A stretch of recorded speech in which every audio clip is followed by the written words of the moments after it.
Good evening, everyone, and thanks for supporting the BC Hockey Hall of Fame as we honor the newest inductees with this special function tonight. I'm Bernie Pascal, and it's my pleasure to be your Master of Ceremonies, and longtime Canucks broadcaster Jim Robson will help us salute the inductees later in tonight's program.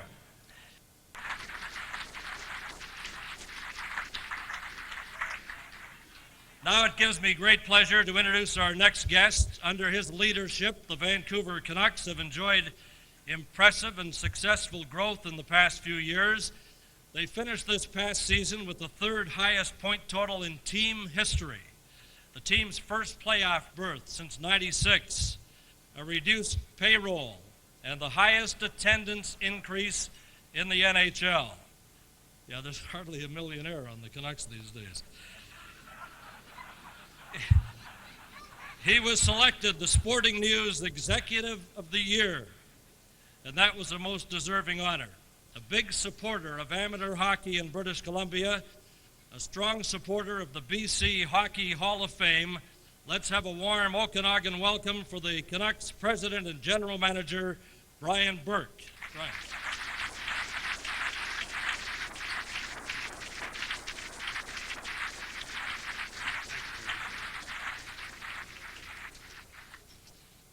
Thanks, Bernie. We did lower the payroll, Bernie, even though you might think the players were overpaid. But given what's happened the last couple of days, boy, I feel a lot better about our payroll. It's amazing. You know, I thought that Jeff Courtnall was overpaid his whole career. And you know what? He got screwed based on today's economics. I am very pleased to be here tonight. I have a special place for, as Bernie mentioned, I'm very proud of my involvement with amateur hockey in British Columbia, and with the BC Center of Excellence, and also with the BC Hockey Hall of Fame. I think induction into a Hall of Fame, whether it's the BC Hockey Hall of Fame or the Hockey Hall of Fame, Mr. Richard has graced us with his presence tonight, is a wonderful thing because it immortalizes people that make our game better. As players, as coaches, as administrators, takes those people and says, yes, you made a difference, yes, you were special, and it puts a permanent place in where even 100 years or 200 years or 300 years from now, children will look at that display and say, you know what, this guy sounds like he was a pretty special person. So I think it's a wonderful, wonderful ceremony to see people get inducted into the BC Hockey Hall of Fame. It's the fourth year I've been invited to this. I've been able to come again, and I'm just thrilled to be here. To Phil Maloney, congratulations, Phil. You did a wonderful job as the first coach, or second coach, I guess, with the Vancouver Canucks. Also, your NHL coaching career credentials are so impressive, so congratulations to you tonight. To the Courtnalls, I love to tease Jeff. I never had Russ as a player, but got to know him well. Two of the classiest guys that played this game, different players. Jeff more of a guy that got things done however it took place. Russ more of a graceful, dashing player. But both guys that the game should be proud of and the British Columbians should be proud of. Both guys that played the game hard, played the game well, and acted like gentlemen off the ice. To Bobby Crom, Bobby, I had the great pleasure and honor of playing for you in a summer hockey game years ago. And we all thought we were there to have fun, and Bobby came in and said, I know it's just a charity game, guys, but we better win. And I'm like, hey, it's July, lighten up. So I'm looking around the room waiting for someone to mouth off, and no one said a word, so I didn't either. I don't think anyone gave Bobby Crom any grief. So congratulations. And to Mike Mackay, also, who was being honored posthumously, congratulations. I want to give a brief update, and I mean brief because there's one rule when you speak before dinner is served, and that's be brief and be seated. But we were very pleased with the season that we had last year in Vancouver. It was our first playoff berth in 5 years. We did it with the third or fourth youngest team in the league, and of the teams that made the playoffs, the youngest team in the league. We have a young, hard-working, competitive team that's going to get better. Most importantly, we have a group of guys that care about their community and are committed to putting back into the community. That's not a negotiable point with me. The players that play in our organization understand that, and they've been wonderful. For the coming season, The balance of power has shifted dramatically in the last 3 or 4 days in the East more so than in the West.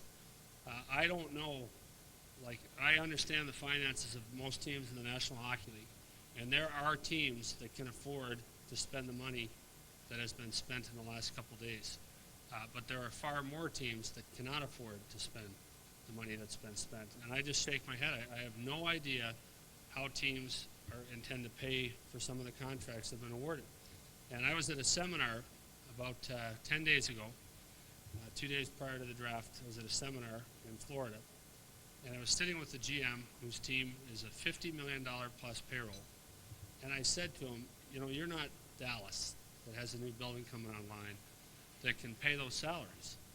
You're not the New York Rangers. How much money did you lose last year? And he said, we lost $21 million last year, U.S. It's a team that went to the second round of the playoffs. They're budgeted to lose, including that 20, a total of $90 million over the next 3 years, including this past year. So over a 4-year period leading up to the end of the collective bargaining agreement, they're going to lose $90 million. Now, I can't compete with that, folks, in terms of free agency. You know, I'm going head-to-head with a madman, a guy that doesn't care if his team makes money or not, in terms of the owner. But people in British Columbia shouldn't despair. I see some of the comments being made that hockey's dead in Canada. This is the death knell of Canadian teams. I don't buy that for a couple reasons. One, there's 3 ways to get players in our league. You sign them as free agents. That's hard for the Canadian teams. You draft them, and we've drafted extremely well, or you trade for them. Now, we just have to make sure we do those last 2 parts better than the U.S. teams, and we've done that over the last 3 years. So we're not throwing in the towel in Vancouver. We think we're going to be in the playoffs again.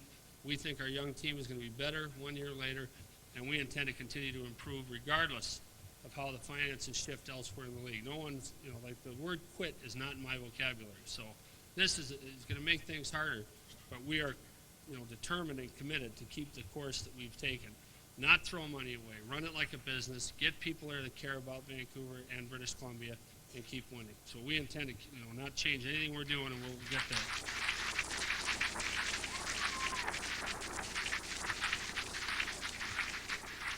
And we have had great support in British Columbia. You know, our attendance was up dramatically last year, so I know a lot of people in the Okanagan buy tickets to make that trip, and thank you. What's Andy who? We just let a goaltender go who had a conditioning level about the same as Andy's.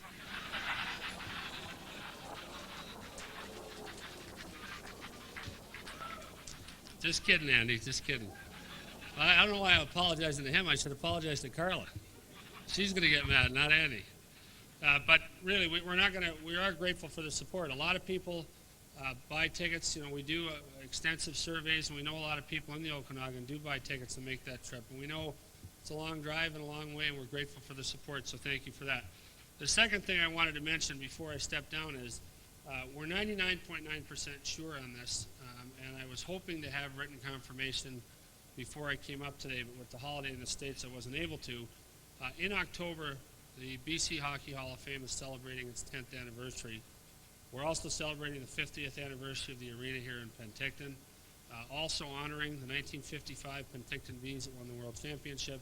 So it's a big celebration, and we've asked the National Hockey League if the Stanley Cup could be on hand here in Penticton for that celebration. Again, 99.9%, the Stanley Cup's going to be here in October, and we'll use it to help raise money for the Hall.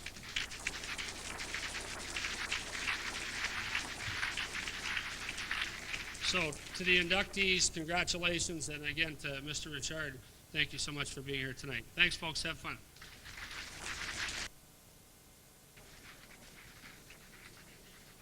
We at the BC Hockey Hall of Fame, and I speak on behalf of the executive and the selection committee, are extremely proud of the outstanding hockey talent produced in our great province. Several individuals and teams have already been inducted, and tonight we added another dimension of expertise, talent, and credibility to the BC Hockey Hall of Fame. To assist in the induction process, I'd like to welcome a member of the Hockey Hall of Fame and the BC Hockey Hall of Fame, longtime play-by-play broadcaster of the Canucks, Jim Robson. Jim?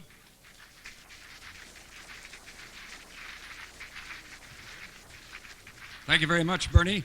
First, I'd like to clear something up. In all the brochures and the programs, you see the co-hosts, the co-MCs, are Bernie Pascal and Jim Robson. Well, it's pretty obvious who's doing all the work. And Bernie Pascal is doing his usual outstanding professional job. And I think, Bernie, we all appreciate all the effort you do for the BC Hockey Hall of Fame. Bernie is also head of the very vast selection committee, about 25 people from around British Columbia. It's a very well-organized selection committee. So those that are inducted should be very proud because it's a very difficult process. And we've got a lot of catching up to do over the years, too. I'm going to start, speaking of catching up, with someone who goes back so far that even I can't remember him because I never saw him play. But when you look at the books, you can certainly find out what a great player he was. I'm going to put these on. Don't tell anybody. Mickey Mackay. They called him the Wee Scot. He was born in Ontario in 1894. He moved to British Columbia in 1913 to play hockey in a farm league for the Pacific Coast Hockey Association. He played in Grand Forks, BC. The next year, he moved up to the Vancouver Millionaires, when there weren't any millionaires in the league, of the Pacific Coast Hockey Association in 1914. He led the league in scoring in his first year in the league, as McKay scored 34 goals in only 17 games. He played 11 years with Vancouver. He scored 202 goals in only 242 games. He was a polished stick handler, a wonderful passer, very popular with the fans, and he was considered by many to be even a better hockey player than his more famous teammate, Cyclone Taylor. He finished his outstanding career in the brand new National Hockey League. And in his final season, he helped the Boston Bruins win the Stanley Cup in 1930. He moved back to his favorite province, and he died in 1943 in a car crash in Nelson, BC. He was a very early inductee into the Hockey Hall of Fame, so we're doing some catching up here tonight. He was inducted in the Hockey Hall of Fame in 1952. We now salute his induction into the BC Hockey Hall of Fame. And I'd like to call up Henry Richard and Brian Burke to pose with a picture here with the plaque because we have no representative of his family. But at this time, we salute Duncan Mickey Mackay.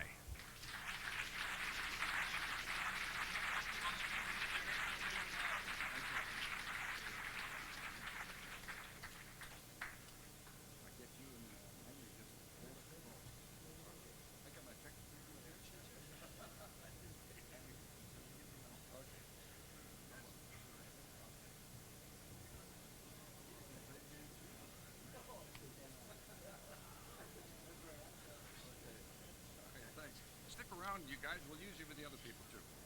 Okay? Thank you, Henry and Brian. Now we get up to a more recent time in our hockey history. And this is a real pleasure for me because I've known this man for a long time. And we'll point out that there are videos shown up on the big screen from now on. And I'd like you to pay attention to them as I talk. And I'd like to thank Brian Keating, who's done a terrific job putting these videos together. And boy, did he do some work to come up with some of this next video you're going to see, as we salute a guy that's been very popular out in Vancouver, especially for so long. Few hockey players are clearly identified by their peers with a simple nickname. Gordie Howe was the big fella, or now Mr. Hockey. The Rocket, Maurice Richard. The Pocket Rocket, Henry Richard. The great one, Wayne Gretzky, and so on. Well, to many players in the old American and Western hockey leagues in the 1950s and the 60s, this inductee we're saluting on the screen was simply Fox. They all knew who we meant. He was born in Ottawa, and he led that city's junior league in scoring. He then became a teenager in a man's league, playing in the Quebec Senior Hockey League with Shawinigan Falls. He was signed to a contract by the Boston Bruins, was sent to their farm team in Hershey in the American League. As a rookie pro, had 79 points in Hershey. In 1948-49, this is. He then moved to the National Hockey League in the 1949-50 season. He should have been the NHL Rookie of the Year. They gave it to a goaltender named Jack Gelano, who was out of the league a year later. But this inductee had 46 points in his rookie year in the NHL, and that season, the leading scorer in the entire league had 78 points. And that was a guy named Ted Lindsay. His NHL career was less than 200 games with Boston, Toronto, and Chicago, but his minor league career was brilliant. I believe he's the only man to be the most valuable player in both the American and Western hockey leagues, when they're both stepping stones to the NHL. He became a Vancouver Canuck in 1956, went on to be the most outstanding player in the history of the Western League Canucks. In 14 years as a Canuck, he won almost every honor the league could bestow. And when Vancouver moved to the National Hockey League, he became a scout, then a coach, and a general manager. And the first year he was the coach, he led the Canucks to their first place finish and their first appearance in the Stanley Cup playoffs.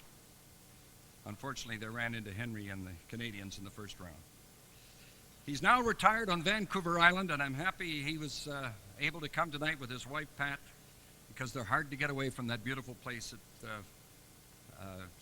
where they live in Vancouver Island. It's just beautiful. And I should be able to remember Yellow Point. That's it. Drop around. There's only about 12 people staying there this weekend. And before I call him up, I want to read a little congratulatory message we received today by email. Remember when it was telegrams? Please pass on congratulations to Phil, always my favorite hockey player, growing up at the old Vancouver Forum. He arrived with Bill Azanicki, who trained harder than anyone I ever saw after he was out with an injury. And Phil was such a craftsman. When the other net was empty, carry that puck and just flip it over the defenseman's head and it would slide into the empty net. Such a skilled player he was. And he always remembered him around the rink, and he had a chance to play against Phil in Buffalo when Phil was playing in Buffalo and this man was playing in the American Hockey League. And he said he was always my favorite player, and he was an old rink rat from the Vancouver Forum who a couple of years ago was right up here inducted to the BC Hockey Hall of Fame, now with the San Jose Sharks, John Ferguson.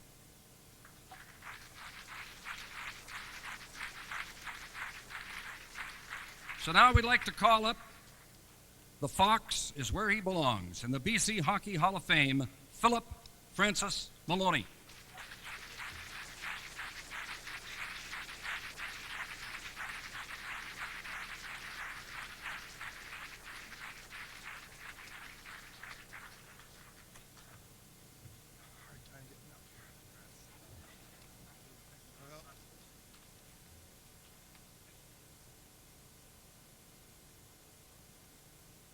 Members of the selection committee, honored guests, fellow inductees, ladies and gentlemen.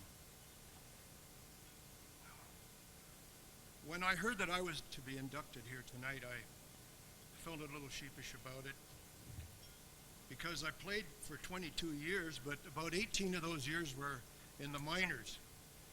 And anybody who plays 18 years in the minors, there's got to be something wrong with them.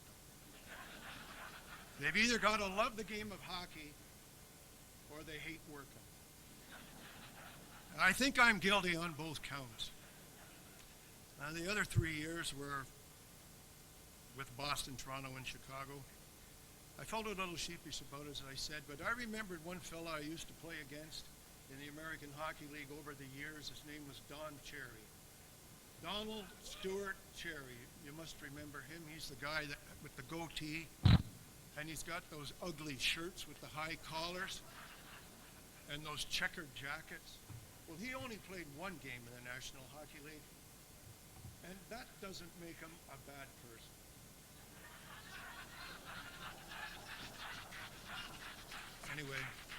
Anyway, I enjoyed all my years in hockey, especially the coaching in the National Hockey League and the managing too, because if you can't play anymore, coaching is the closest you can get to it.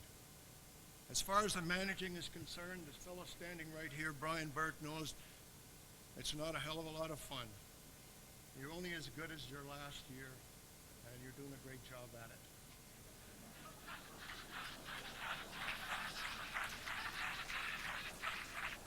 It's a real honor for me to be involved and included with the other fellows that are being inducted here tonight. I followed their careers and admired what they've done over the years in the newspapers and on television. And finally, I would like to thank someone who's stuck with me for the last 45 years. They should build a statue of her. Someone who spent the winters when I was traveling around on the planes and trains and buses, looking after 4 daughters. She has been my most valuable player every year for the last 45 years. And the greatest achievement in my life has been marrying her. And I thank you, Patsy, and I thank you all.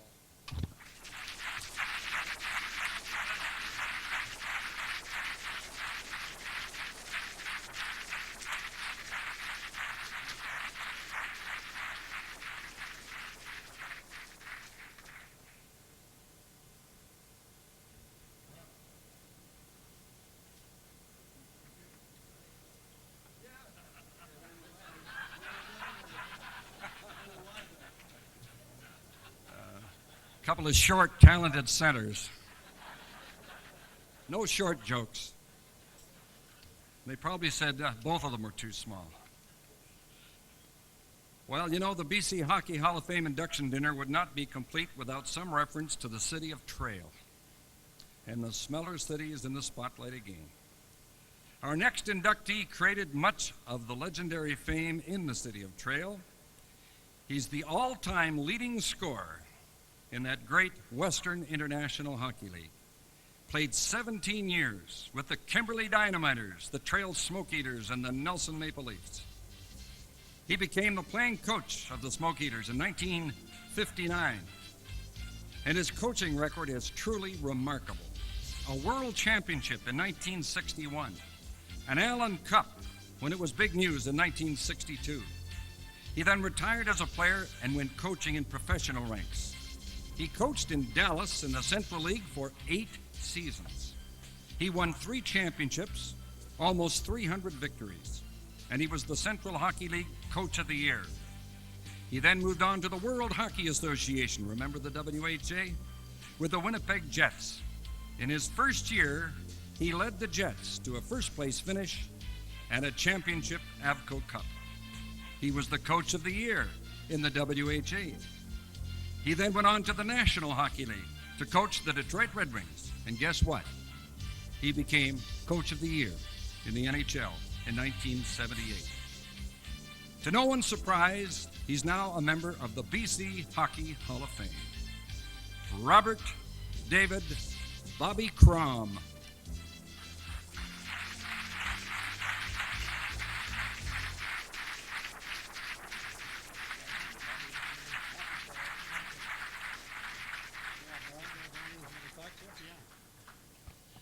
Bobby, as Jim mentioned, Coach of the Year in the many leagues, including the WHA and the NHL. Tell us about some of the players in that WHA and NHL when you were the Coach of the Year.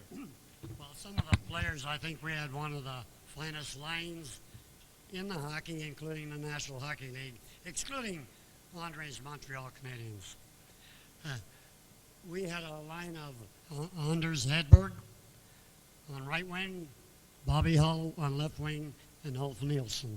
We also had an additional line, a fellow that we acquired from the Montreal Canadiens, Peter Sullivan, was flanked by Willie Lindstrom and Danny LeBrotten. That was truly a great team. I think that team could have moved in the National League with a couple defensemen and a couple rugged forwards, and we'd have done very well. Some of the players other than that, when I went to Detroit, they weren't drawing very well. 5,000-6,000 people. Things were kind of rough in Detroit, but it was a challenge. It was something that I wanted to be as a coach in the last 6 league team, the originals. And you know who they are, Boston, Montreal, Toronto, Chicago, New York.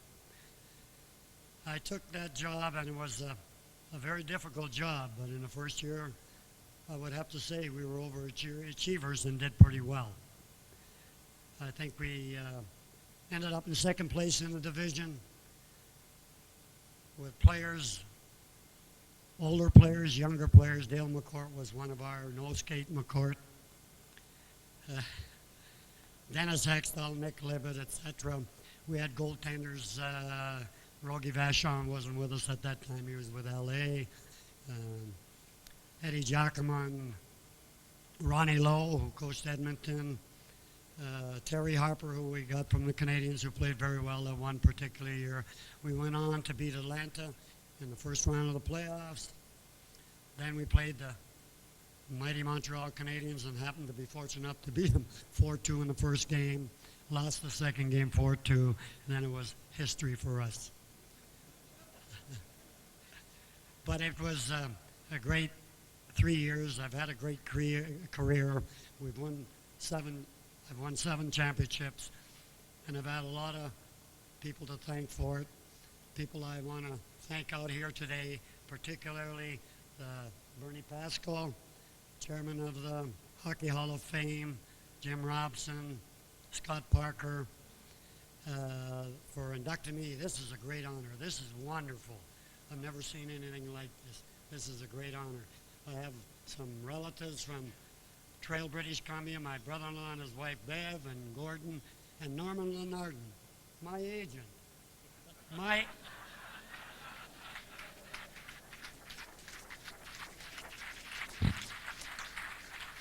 I've been unemployed for 20 years, and he's my agent.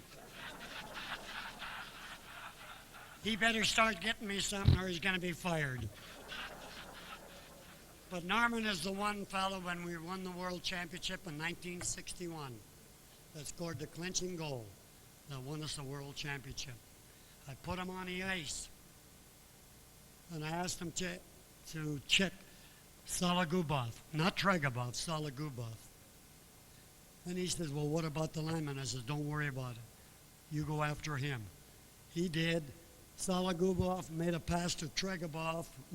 He intercepted, scored the winning goal for us that won the World Championship for us. One other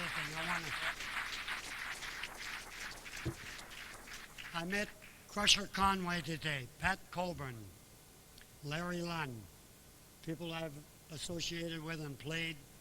And winning the World Championship was very important to me. And I think it is to every National League player or any player, if you asked them if they wanted to play for their country, I think 99% would do that. It's an honor to play for your team. And there's only 9 Canadian teams that won the World Championship. And 4 of them come from British Columbia. Kimberley Dynamiters, the Penticton V's, and 2 Trail Smoke Eater teams. Thank you.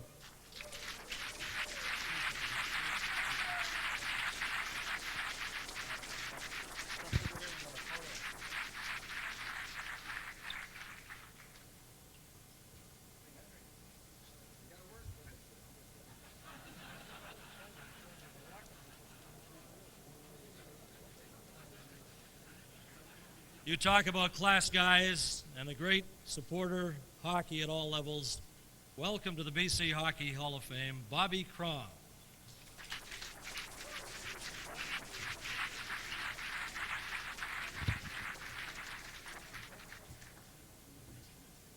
Thanks, Bernie. I'm glad Bobby got in that mention to Norm Lenardon, one of the Trail Smoke Eaters, and what a great tradition they had. We have a special video presentation coming up in a few moments here as I talk about our final inductees of the night. So when I'm finished my little spiel here, I want you to pay close attention to the screen. Now, for the first time in the history of the BC Hockey Hall of Fame, 2 brothers inducted at the very same time. Both born on Vancouver Island. Both starred with the Victoria Cougars and went on to remarkable NHL careers. The oldest was never drafted, but he played 1,048 NHL games. But for an injury, he'd still be playing. He played with 5 different NHL teams. The youngest of the brothers was drafted, was he ever? A 7th pick overall in 1983, first-round choice of the Toronto Maple Leafs. He played 1,029 NHL games with 7 different clubs.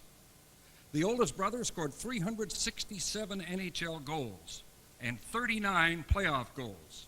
The youngest scored 297 NHL goals and 39 playoff goals. and both enjoyed the thrill of scoring big overtime goals in the Stanley Cup playoffs. I remember Jeff's in Calgary, and the Canucks were on the way in '94, and Russ scored 3 huge overtime goals when he was with the Montreal Canadiens. And I'm happy to see their mother here tonight. I think Russ and Jeff's mother's here tonight. I hope she is. Oh, yes, sir. Great. I'm glad she's here, because this lady's she's terrific. She raised these boys, and she did a hell of a job. And I'm sure her happiest was when her 2 boys were teammates with the Vancouver Canucks. And she could come over from Victoria and watch them play and only have to cheer for one team. Now, when you compare these 2 players' records with other BC-born National Hockey Leaguers, you'll see why they are being honored tonight. And now I want you to pay attention to the screen, and we'll have some fun watching the highlights about the Courtnall brothers going into the BC Hockey Hall of Fame.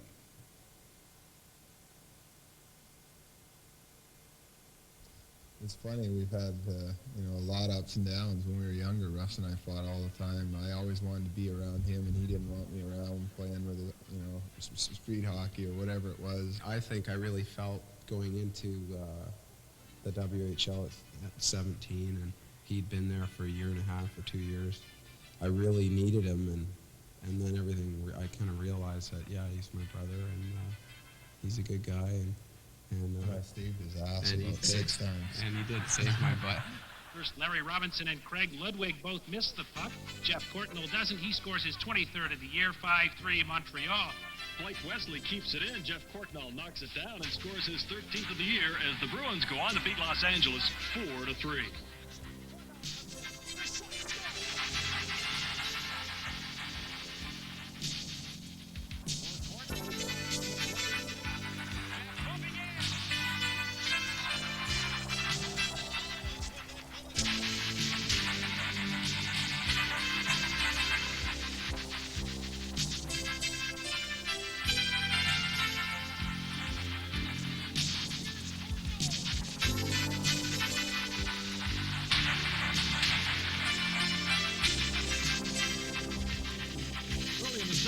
Russ Courtnall makes Jensen's night complete, going for the whites of his eyes. The shot knocks Jensen out of the game, but only temporarily. Wendell Clark feeds it from behind the net to Russ Courtnall, who turns, shoots, and scores his 13th goal of the season.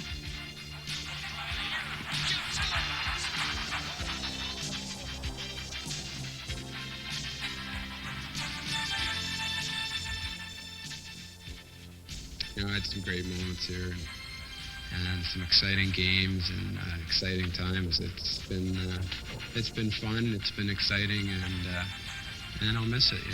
It's a great city. It's 3-2 Montreal. Here's Courtnall. He scores! Courtnall Davidoff, mais ça a été intercepté par Scouden. La passe à Courtnall. Courtnall qui s'échappe et c'est loin le but. Russ Courtnall et c'est l'égalité 2-2. The game is tied at 1 in the first period when Mark Messier feeds Jeff Courtnall. He goes in on the breakaway and makes no mistake for his 2nd goal of the period. And then it's Jeff Courtnall, his 3rd of the night, the hat trick on the assist from Wayne Gretzky, 5-3 owners. Bate Gustafson feeds to Jeff Courtnall. He fires it past Rudy. That tied the game at 3, and it was on to overtime. Here's Russ Courtnall. He can scamper to the red line. He'll wind up. Long shot. He scores! Russ Courtnall from just inside the red line. Russ Courtnall makes it 3-1 Dallas. And Courtnall is in there.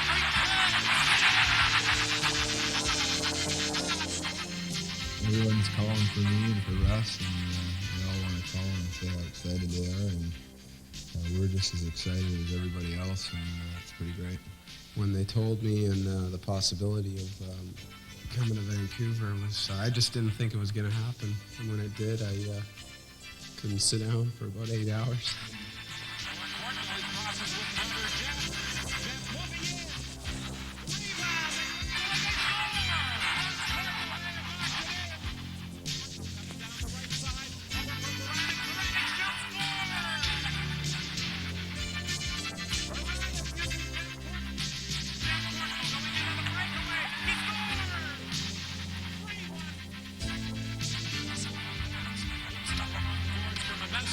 Over to Courtnall. Courtnall hooks it free. He got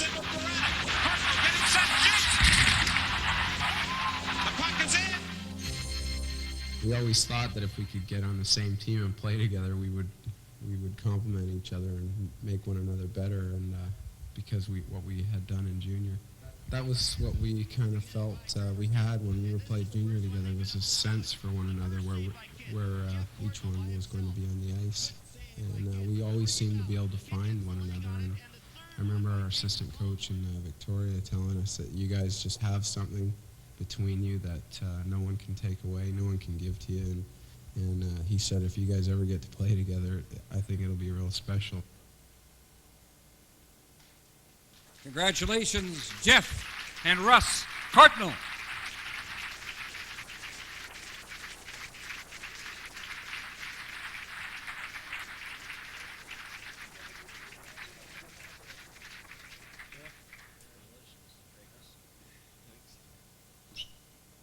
Brings back some memories, I'm sure, of those videos, Jeff. Yeah, it's we were fortunate enough to make it to the NHL, but also to grow up in BC. I think growing up in Victoria, we realized how lucky we were, especially now when we've lived all over North America, to realize the opportunity we were given to succeed. And I definitely would like to thank my mom and my dad, who's no longer here, who really sacrificed their lifestyle and supported us, drove us to all our games. We had 4 kids in our family, and we all played hockey, including my sister, who's here as well. I'd also really like to thank my wife, who supported me and helped me through a lot of tough times. I think any career, not only hockey but business, there's always ups and downs, and I think you always need somebody there special to support you, and she was always there for me. And I think that she was a big reason that I had the success that I did. And I'd also like to thank Russ, because I know we both experienced a lot of the tough times, and it was great to be able to call each other and pick each other up. So that was great. First brothers in the National Hockey League to play in excess of 1,000 games each, and that's quite an achievement. 2 BC boys. Russ, what does it mean to you to be inducted into the BC Hockey Hall of Fame? Well, it's a privilege and an honor to be here today. I thank everyone. Our family, we drove up. We came over on the ferry and drove up, and the whole drive, it was just amazing, all these memories coming back, coming here to hockey school as a little kid. Kamloops, Kelowna, those road trips, playing for the Cougars, and these highlights, things just come back to you, and this is special, and it's really nice to come in inducted with Jeff. Obviously, everybody knows how close we are, and it's really important, and thank you.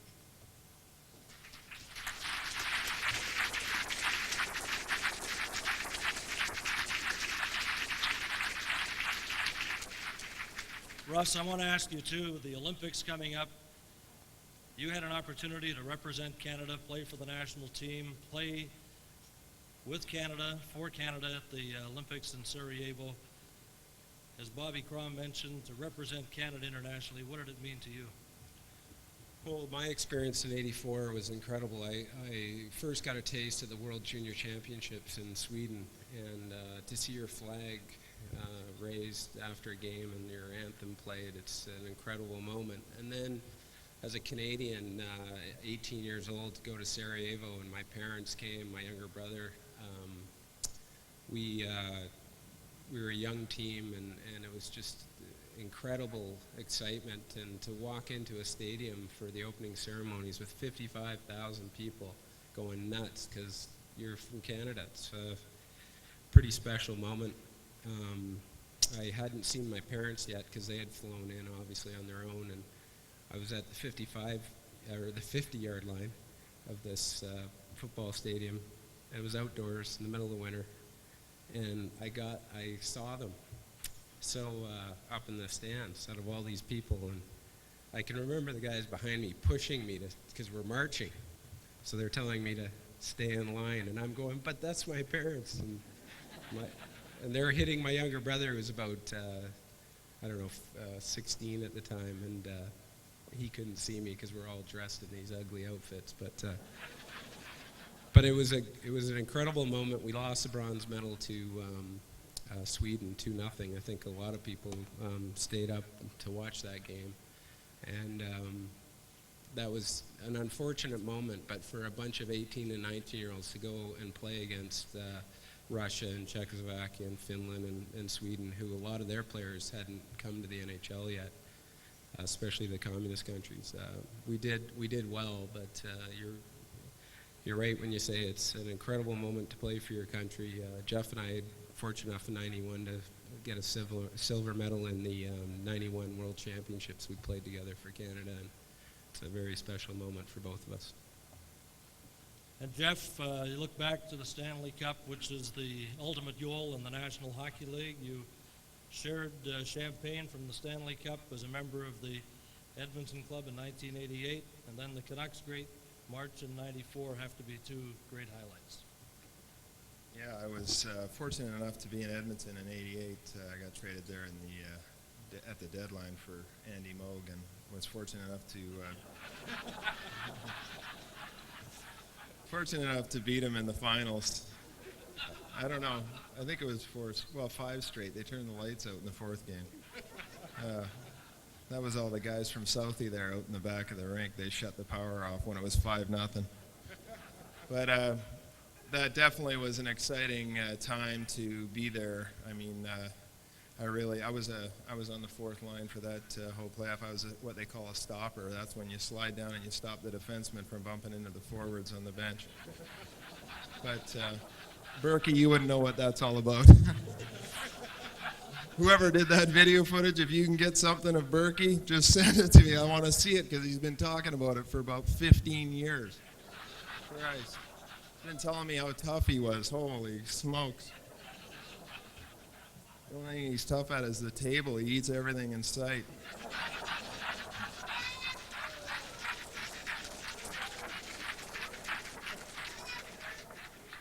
But definitely Vancouver in '94. You want more, Berkey?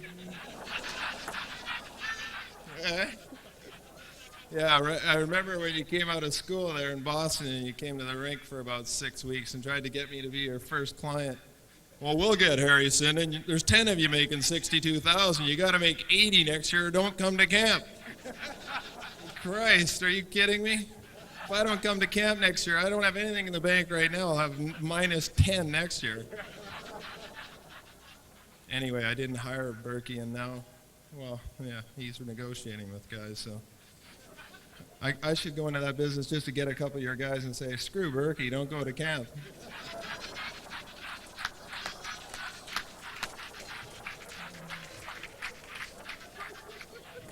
The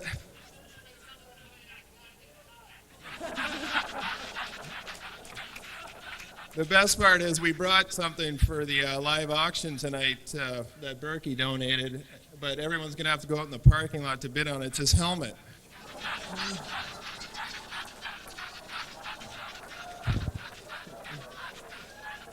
I think he wore it for 6 games in Maine.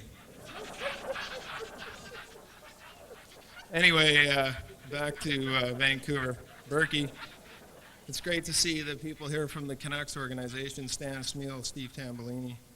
'94 was probably by far the most exciting time in my career. I think to see the people of BC as excited as they were about a team and to be part of it when you grew up in BC was something that you just can't explain. After Game 6 in Vancouver when we beat New York, driving down the streets and everyone on the street yelling and cheering, and got home to our house in White Rock and there had to be 100 people in our driveway, and to see the excitement and feel how crazy about hockey everybody in BC really are was a great thrill. And unfortunately we lost in Game 7, and that was something that I'll never forget. '88, carrying the Stanley Cup around the ice was a great experience, something that I wish everybody the success that's playing now and doing, but '94 was something that I have a lot of fond memories of. Very good.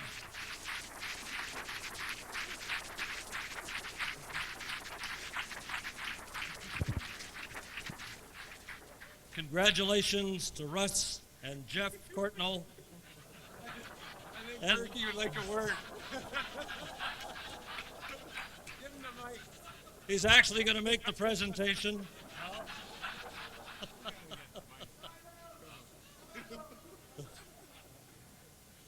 Brian Burke speechless. I can't believe it. Their mother's here.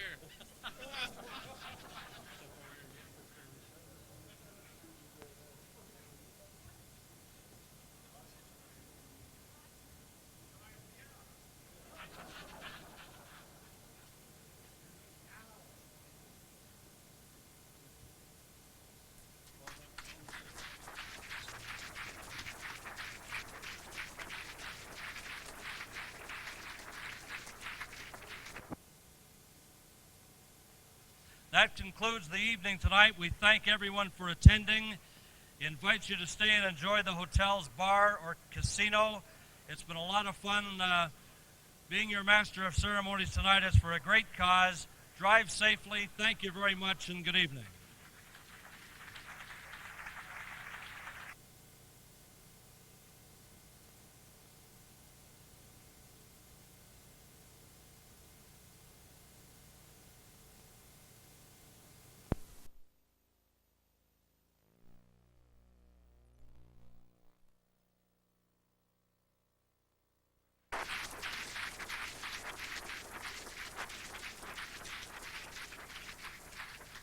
And Jim mentioned the email. We have one here, and it's addressed, congratulations, Russ, Jeff, Phil, Bobby, and Mickey. I'm sorry I could not attend the dinner to personally congratulate you for being inducted into the BC Hockey Hall of Fame. I do want to express my pleasure on your selection for your contributions to hockey in BC and elsewhere. We should all be proud of your accomplishments throughout your hockey careers. All the best, Cesar Maniego.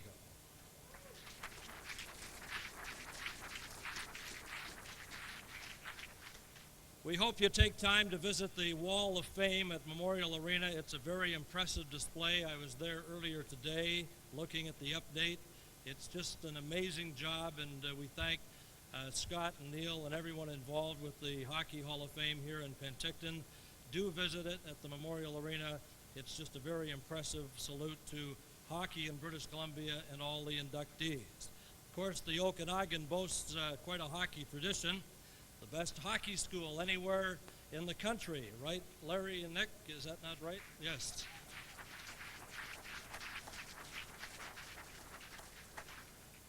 Larry and Nick can attest. They told me this story before the function tonight, that there was a young blonde here last winter, wanted to go ice fishing, and she felt she had found the perfect spot, a frozen lake.